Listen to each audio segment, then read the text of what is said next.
जहां पर एक राज्य में आप साथ हैं तो दूसरे में आप उन्हीं के खिलाफ हैं। इसका भी मैं उदाहरण देता हूं। आम आदमी पार्टी संभवतः दिल्ली में कांग्रेस के साथ मिलकर चुनाव लड़ रही है, कांग्रेस की तारीफें करेगी, पर पंजाब जाते जाते उन्हीं की खिलाफत करेगी। के लिए रामलीला मैदान में जुटे हैं वो लोग, उन लोगों की पैरवी कर रहे हैं जो लोग इन्हीं लोगों को भ्रष्टाचारी बताते थे। अब मैं नाम लेकर स्पष्ट करता हूं।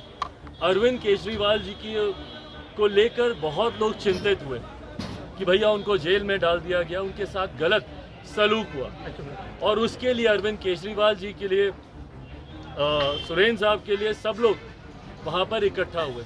अब ये वही अरविंद केजरीवाल जी हैं जो दिल्ली के उसी रामलीला मैदान में अन्ना हजारे जी के साथ एक पर्ची लेकर घूमते थे भ्रष्टाचारियों की, जिनमें कांग्रेस और विभिन्न पार्टियों के कई नेताओं के नाम होते थे।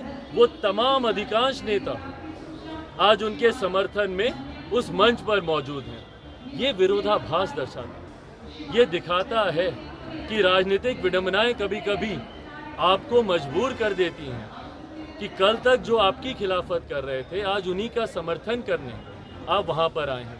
और जहां तक रही बात भैया इंडिया अलायंस की, इस अलायंस में एकता, जहां पर एक राज्य में आप साथ हैं तो दूसरे में आप उन्हीं के खिलाफ हैं। इसका भी मैं उदाहरण देता हूं। आम आदमी पार्टी संभवतः दिल्ली में कांग्रेस के साथ मिलकर चुनाव लड़ रही है, कांग्रेस की तारीफें करेगी, पर पंजाब जाते जाते उन्हीं की खिलाफत करेगी।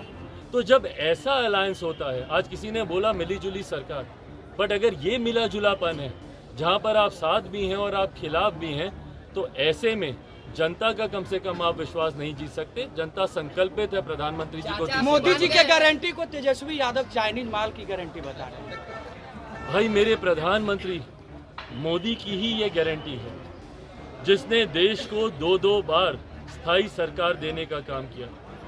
2014 से बड़ी जीत 2019 में, और 2019 से बड़ी जीत अब 2024 में हम लोग देखेंगे। ये मोदी की गारंटी, यही वो विश्वास है।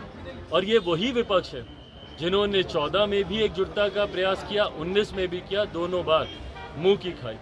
आज की भी तारीख में इस बात में कहीं कोई संदेह नहीं है कि मैं इस बात को कबूल करता हूँ।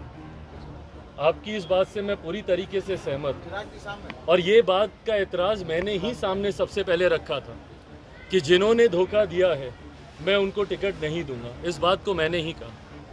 पर ये वही वीणा देवी हैं जो कि सबसे पहले, और मुझे याद है जब मेरी नानी का निधन हुआ था, उस वक्त ना सिर्फ ये वापस पार्टी के साथ आई, ना सिर्फ इन्होंने अपनी गलती का इजहार किया, उस पर पश्चाताप भी किया।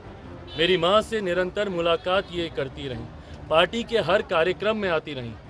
उन लोगों को मैंने आज भी टिकट नहीं दिया है जो कि टिकट अनाउंस होने के बाद मेरे दरवाजे के चक्कर लगा रहे थे। और कई ऐसे चेहरे हैं जो आप लोगों से छुपे नहीं हैं, जो कि सिर्फ इसलिए चक्कर लगाने लगे थे क्योंकि उनको बाद में इस बात का एहसास हुआ था कि आपको, कि हम लोग को, लोक जनशक्ति पार्टी रामविलास को उनकी सीट मिल रही है, उन्होंने तब लगाना शुरू किया।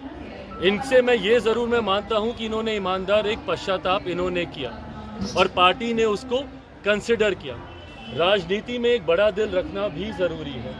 जब आप लंबी राजनीति की सोच रखते हैं, छोटे दिल के साथ लंबी राजनीतिक लड़ाई नहीं लड़ी जा सकती। ऐसे में हर वो व्यक्ति, भूल इंसान से ही होती है, बट अगर उस भूल को समय रहते सुधार लिया जाए, ऐसा नहीं कि भैया सारे दरवाजे खटखटा दिए और अब कहीं रास्ता नहीं मिल रहा तो आप समर्थन देने की बात करते हैं, इसको मैं नहीं मानूं।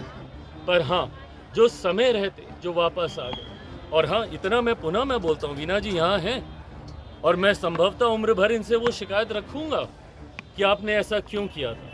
पर आज अभी आई हैं और मुझे उम्मीद ही नहीं, विश्वास है कि पार्टी ने जो फैसला लिया है, आज की तारीख में पार्टी से ऊपर कोई नहीं होता। आज की तारीख में जिस तरीके से, और मैं तमाम अपने उन संभावित प्रत्याशियों का भी मैं आभार प्रकट करता हूं, जिनकी उम्मीदें थी, जिनकी अपेक्षाएं थीं, पर उन्होंने भी बहुत विनम्रता से उन्होंने पार्टी के इस फैसले को कबूला। उन्होंने इस बात को समझा कि मात्र 5 सीटों पर 50 लोगों को नहीं समाहित किया जा सकता। उन्होंने पार्टी पे विश्वास रखते हुए, कल दिन भर मेरी सबसे लगभग बातचीत हुई है, जिन